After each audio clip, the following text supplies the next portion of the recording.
आप अपने पेशेंट को मेडिसिन देने जा रहे हो। अब देखते हो कि पेशेंट के रूम में पर्दे को आग लग गई है और पर्दे से आग फैलती फैलती पेशेंट की तरफ जा रही है, तो आप क्या करोगे?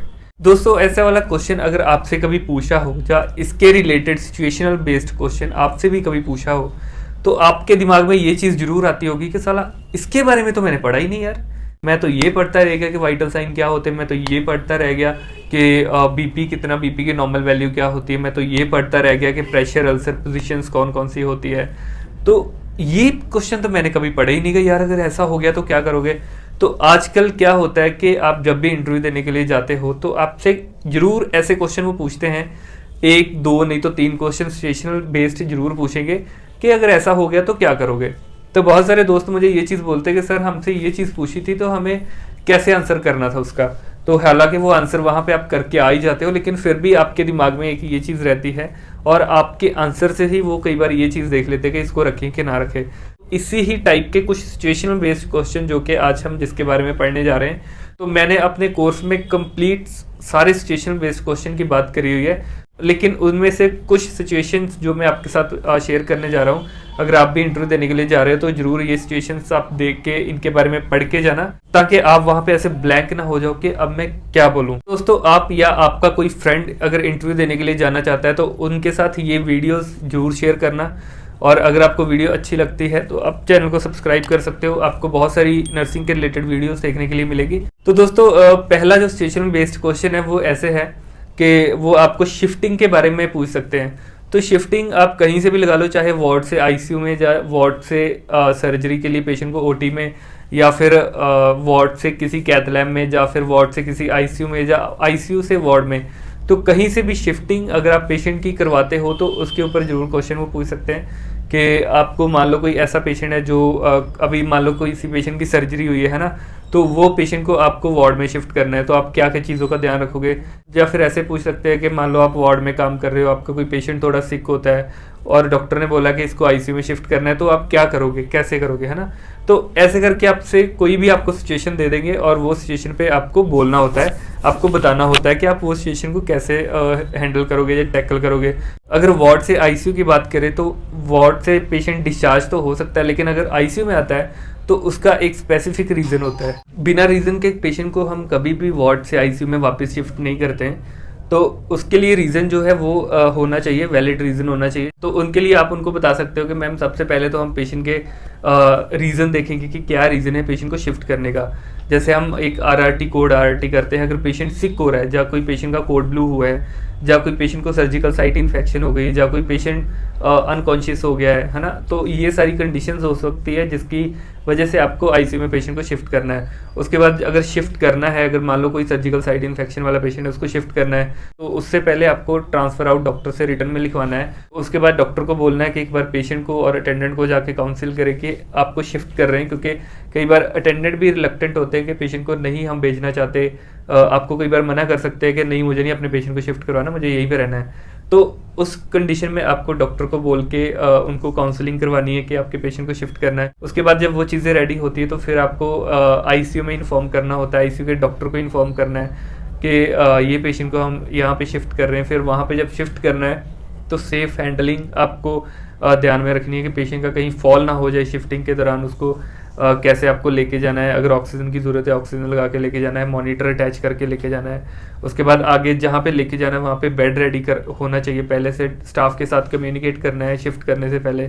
और फिर सारा जब शिफ्ट कर देते हो वहाँ पे फिर सेफ हैंडलिंग के साथ पेशेंट को वहाँ पे शिफ्ट करके फिर पेशेंट का पूरा हैंड ओवर, मतलब रीज़न क्या था पेशेंट के शिफ्ट होने का, उसको क्या क्या मेडिसिन दी, वहाँ पे क्या क्या आगे मेडिसिन चलेगी, मेडिसिन हैंड ओवर, सारी चीज़ों का हैंड ओवर आपको परफेक्टली उनको बताना होता है। जहाँ पे शिफ्ट होना है वहाँ पे बताऊंगा, स्टाफ को बताऊंगा, डॉक्टर को बताऊंगा, बेड रेडी करवाऊंगा, उनको बोलूँगा कि ये चीज़ें रेडी कर लो, सिरिंज पंप रेडी करके रख लो, या ऑक्सीजन रेडी करके रख लो, या बाईपैप रेडी करके रख लो, पेशेंट को इंटूबेट भी करना पड़ सकता है। मतलब जो भी सारी चीज़ें हैं ना, वो सारी चीज़ें आप दिमाग में सोचो और फिर बोलो, है ना, तो फिर आप कोई गलती नहीं करोगे। तो नेक्स्ट जो सिचुएशन वो आपको ऐसे दे सकते हैं कि आप मान लो आईसीयू में काम कर रहे हो, आपके पास एक पेशेंट है जिसको सेंट्रल लाइन भी डली हुई है और वो पेशेंट वेंटिलेटर पे भी है, तो उसको इन्फेक्शन होने के चांसेस बहुत ज़्यादा है। तो अभी एज ए स्टाफ नर्स आप इस चीज़ को कैसे प्रिवेंट करोगे?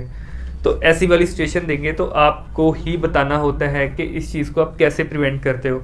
तो ये भी चीज़ को आप सोच सकते हो अपने दिमाग में कि कैसे कैसे हम ये चीज़ के ऊपर काम करते हैं। अगर आपने एक्सपीरियंस करा है ये सारी चीज़ों का तो आप उनको आराम से बोल सकते हो। अगर आप एक्सपीरियंस नहीं हो फिर जो आपने पढ़ा है, जो आपको नॉलेज है, आप वो सारी बता सकते हो। तो उसके लिए आपको बताना होता है कि जो हैंड हाइजीन है वो आपको मेंटेन रखना है, जो 5 मूवमेंट्स है वो आपको ध्यान में रखनी है, क्रॉस इन्फेक्शन को कैसे प्रिवेंट करना है वो चीज़ें आपको ध्यान में रखना है, फ्रीक्वेंटली हैंड वॉश और हैंड रब करना, प्रॉपर पीपी यूज़ करना है, जहाँ पे सर्जिकल ग्लव पहनने की ज़रूरत है वहाँ पे सर्जिकल ग्लव पहनना है, कैप मास्क आपको लगा के रखना है, पेशेंट के बेड की जो हाइट है वो आपको ऊपर करके रखनी है। तो ये चीज़ें तो है कि ओवरऑल पेशेंट को इन्फेक्शन से प्रिवेंट करने के लिए।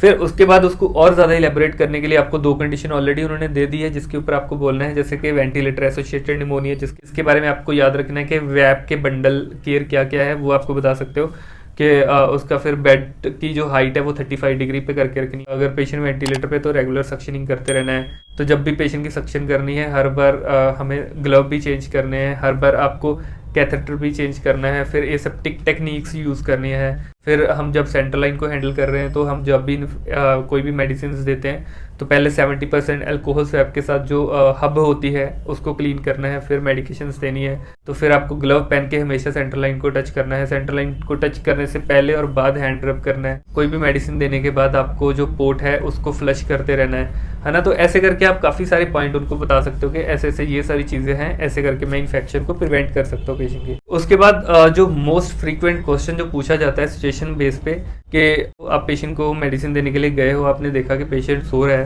तो आप पेशेंट को हिलाते हो लेकिन पेशेंट उठता नहीं। आप सोचते हो पेशेंट सोया हुआ है लेकिन पेशेंट हिल नहीं रहा है क्योंकि पेशेंट अनकॉन्शियस है।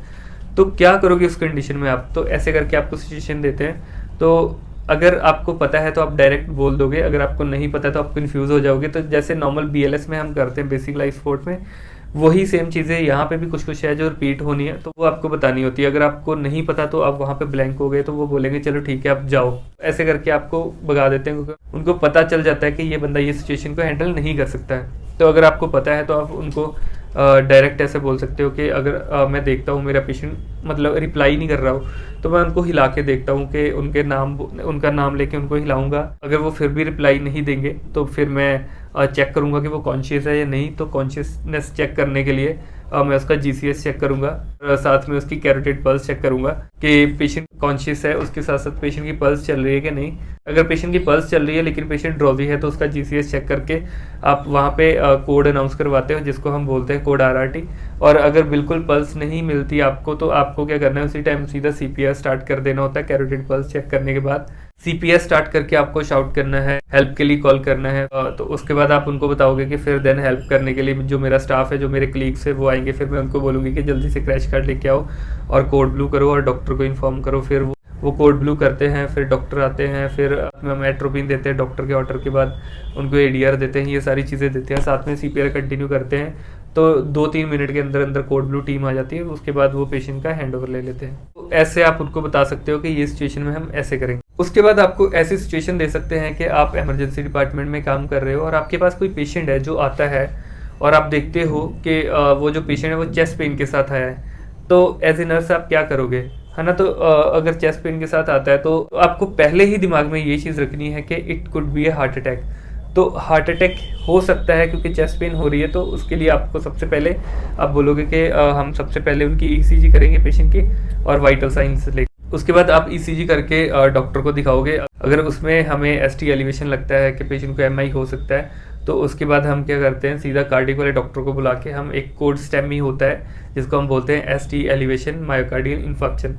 तो ये कोड आप अनाउंस करते हो जिसके दौरान फिर कार्डियक टीम है वो उसी टाइम कैथ लैब को एक्टिवेट करते हैं प्राइमरी लेने के लिए पेशेंट को। लेकिन अगर ECG में हमें ST एलिवेशन नहीं लगती लेकिन फिर भी पेशेंट को चेस्ट पेन हो रही है तो फिर ये नॉन STEMI हो सकता है, मतलब non ST elevation myocardial infarction हो सकता है। तो उस कंडीशन में फिर फर्दर जैसे डॉक्टर ऑर्डर करता है कि इनको ट्रोपाई टेस्ट करवा लो, इनका एंटीप्रोबीएनपी, इनका CP कैम भी करवा लो, इनको मायोग्लोबिन करवा लो। तो ये सारे टेस्ट हम करते हैं और EBG वगैरह हम करके देखते हैं। तो उसके बाद अगर टेस्ट हमारा पॉजिटिव आता है तो बाद साथ में इको वगैरह करते हैं। अगर वो सारी चीज़ों में उनको प्रॉब्लम लगती है, अगर ट्रॉपाई रेज्ड है, तो हम उनको क्या करेंगे, फिर सीधा सीसीयू में शिफ्ट कर देंगे।